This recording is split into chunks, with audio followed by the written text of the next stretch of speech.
नमस्कार मित्रांनो, आज आपण पाहणार आहे मुख्यमंत्री युवा कार्य प्रशिक्षण योजनेतील सिरीज नंबर 2. या व्हिडिओ सिरीजमध्ये आपण पाहणार आहोत एम्प्लॉयर लॉगिन. एम्प्लॉयर लॉगिन म्हणजे काय? ज्या आस्थापना, ऑफिस, महाविद्यालय, हॉस्पिटल किंवा इतरत्र एम्प्लॉयर म्हणजे रोजगार दिला जातो, तिथे त्याला एम्प्लॉयर असं म्हणतात, कार्यालय म्हणतात. ज्या ऑफिसला, एम्प्लॉयरला, कार्यालयाला या मुख्यमंत्री युवा कार्य प्रशिक्षण योजनेत सामील व्हायचं आहे, त्यांनी सर्वप्रथम गुगलवर लिहायचंय CMYKPY. CMYKPY लिहिल्यानंतर सरळ तुम्हाला पहिला रिझल्ट येईल आणि त्या सर्च रिझल्टला क्लिक करायचंय. क्लिक केल्यानंतर तुम्हाला ही वेबसाईट ओपन होईल. या वेबसाईट ओपन झाल्यावर सर्वप्रथम एम्प्लॉयर लॉगिनला तुम्हाला सिलेक्ट करायचंय. इथे एम्प्लॉयर लॉगिनला सिलेक्ट केलंय तर तुम्हाला log in into your employer account असं दिसेल. याचा अर्थ असा होतो की एम्प्लॉयरला इथे लॉग इन कसं करायचंय. सर्वात प्रथम पहिले स्टेप असते साइन अप करायची. आपण या व्हिडिओमध्ये पाहणार आहोत एम्प्लॉयर साइन अप कसे करायचे. ओके, पण एम्प्लॉयर साइन अप करायच्या आधी ज्याही आस्थापनेला, ऑफिसला, महाविद्यालयाला, हॉस्पिटलला किंवा इतरत्र एम्प्लॉयरला जर आस्थापनेला आपण जुन्या वेबसाईटवर रजिस्ट्रेशन केले आहे का? जिल्हा कौशल्य विकास, रोजगार व उद्योजकता मार्गदर्शन येथे तुमच्या जिल्ह्यातल्या तिथे जायचं, ऑफिसला जायचं, कार्यालयाला जायचं आणि तिथे जर तुमचं जुनी वेबसाईट म्हणजे महास्वयं या वेबसाईटवर एम्प्लॉयर रजिस्ट्रेशन जर असेल तर तुमच्याकडे एक एम्प्लॉयर रजिस्ट्रेशनचा एक नंबर असतो, अकाउंट नंबर किंवा एक ID नंबर मिळालेला असतो.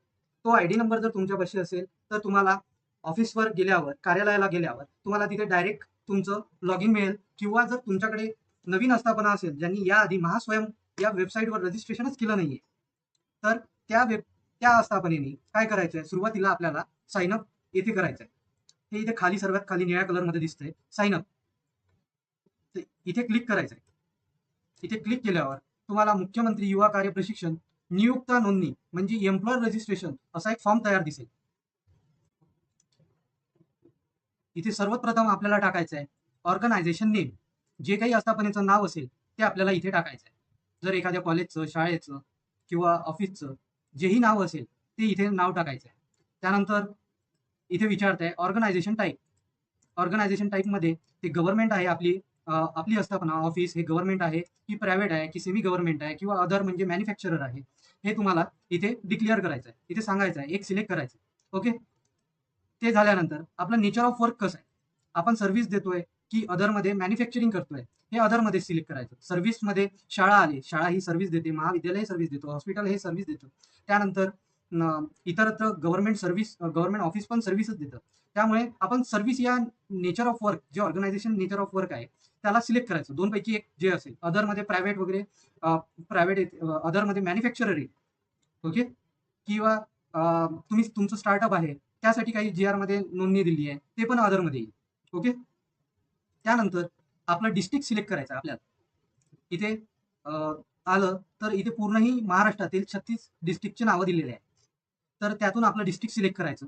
ओके, सिलेक्ट झाल्यावर आपल्या ऑर्गनायझेशन नेमचा किंवा ऑर्गनायझेशनचा जो ईमेल ID आहे तो इथे आपण लिहायचा. तो लिहिल्यानंतर इथे मोबाईल नंबर, जेही ऑर्गनायझेशनचे मेन असेल, प्रमुख असेल, CEO असेल किंवा कार्यालय प्रमुख असतात तर त्यांचा इथे मोबाईल नंबर लिहायचा. ओके, त्यानंतर एक पासवर्ड तुम्हाला जनरेट करायचा आहे. तुमचा जो ID तयार होईल, नोंदणी करायची आहे त्यामुळे ID तयार होईल. ID तयार करण्यासाठी एक पासवर्ड पण लागेल तुम्हाला. पासवर्ड कसा करायचा, एक सोपा पासवर्ड सांगतोय मी तुम्हाला. पासवर्ड बनवताना सुरुवातीला एक पद्धत सांगतो तुम्हाला की एक इंग्रजी जे लेटर्स आहेत त्यातलं एखादा लेटर जो आहे तो अप्पर केस घ्यायचा. ओके, बाकीचे लोअर केस घ्यायचे. जे लेटर आहे 1, 2, 3 म्हणजे एखादे 3 लेटर जे आहे ते लोअर केस घ्यायचे. एक अप्पर घेतला, बाकीचे 3 लोअर केस घेतले. असे आपले 4 अल्फाबेट मधले 4 लेटर झाले. ओके, त्यानंतर एक सिम्बॉल घ्यायचा. ओके, सिम्बॉल म्हटलं तर @ हॅश, $साइन किंवा स्टार किंवा अँड साइन असं कोणतं पण एक सिम्बॉल घ्यायचा. सिम्बॉल नंतर आपल्याला आपले 1 to 9 पर्यंतचे डिजिट मधले 1, 2 किंवा 3 तरी डिजिट घ्यायचे. म्हणजे पासवर्ड बनवताना नेहमी असं एक पद्धतीसारखं बनवायचं. ओके, तर हा बनवलेला जो पासवर्ड आहे तर तोच जो आहे तो कन्फर्म पासवर्डमध्ये सुद्धा आपल्याला बनवायचा आहे. म्हणजे इथे हा पासवर्ड जो यूज केला, हाच पासवर्ड इथे टाकल्यानंतर आपल्याला कन्फर्म पासवर्ड इथे करायचा आहे. कन्फर्म पासवर्ड केल्यानंतर आपल्याला सबमिटचं बटन इथे दाबायचं आहे. Okay okay.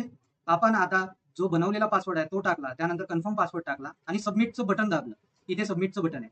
Your registration successfully done असा जोपर्यंत मेसेज येत नाही, तोपर्यंत आपलं सक्सेसफुली रजिस्ट्रेशन झालं नाही हे समजायचं. आणि असा जर मेसेज आला युअर रजिस्ट्रेशन सक्सेसफुली डन, तर आपण समजायचं की आपलं रजिस्ट्रेशन पूर्ण झाले आहे. नियुक्ता किंवा एम्प्लॉयर रजिस्ट्रेशन पूर्ण झालं आहे. या व्हिडिओमध्ये आपण पाहिलं की साइन अप एम्प्लॉयरनी साइन अप कसं करायचं, कार्यालयाने साइन अप कसं करायचं, ही पहिली स्टेप. बाकीच्या व्हिडिओमध्ये आता आपण आपला आयडी आणि पासवर्ड जनरेट झालेला आहे आणि तुम्हाला इथे सबमिटचं बटन दाबल्यानंतर युअर रजिस्ट्रेशन सक्सेसफुली डन म्हटल्यानंतर तुमचा इथे खाली आयडी पण लिहून येतो. तो आयडीचा फोटो घ्यायचा किंवा तो कॉपी करून ठेवायचा, तो नंबर 310E आणि समथिंग असे डिजिट दिसणार. तर हे असं एक तुमचा आयडी पण दिसेल. ओके. तो कॉपी करून ठेवा आणि तो तुमचा आयडी तयार झालेला आणि तुम्ही क्रिएट केलेला पासवर्ड हा तुम्हाला आता पुढे रजिस्ट्रेशन किंवा लॉग इन करताना तुम्हाला यूज करायचा आहे. आता नेक्स्ट व्हिडिओमध्ये आपण लॉग इन कसं करायचं, एम्प्लॉयर लॉग इन कसं करायचं, आपल्या तयार झालेला आयडी आणि आपण तयार केलेल्या पासवर्डचा यूज करू. चला भेटूया पुढच्या व्हिडिओमध्ये. प्लीज यूट्यूब चॅनलला लाईक करा, सबस्क्राईब करा आणि शेअर पण करा.